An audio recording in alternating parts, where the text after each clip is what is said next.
ဒါနေတဲ့ပြန်လို့တဲ့အရာနဲ့ခွဲရတဲ့အခါမျိုးမှာဘလို့ဆင်ခြင်ရမလဲ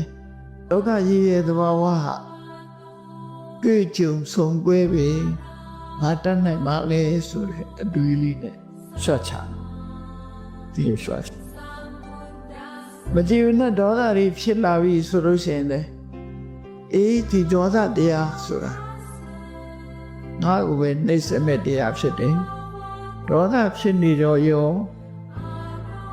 ငါအတွက်ကောင်းကျိုးချမ်းသာမှာမရဘူးဓမ္မသားကိုငါစိတ်ဆိုးနေရောငါအတွက်ကောင်းကျိုးချမ်းသာရမှာလို့ရမှာလား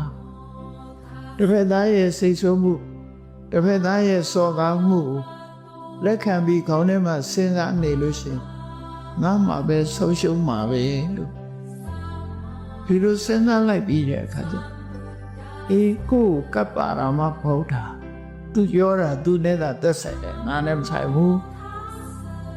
ဒီလိုနှလုံးသွင်းပြီးတော့သူ့သားရဲ့စော်ကားမော်ကားတာကျုံတဲ့အခါမှာလည်းပဲအဲ့ဒီလိုသိခံရင်းနဲ့နေရရရသော်စရာကိုယ်တိုင်ကအဲ့ဒီစနစ်ကိုကျင့်သုံးခဲ့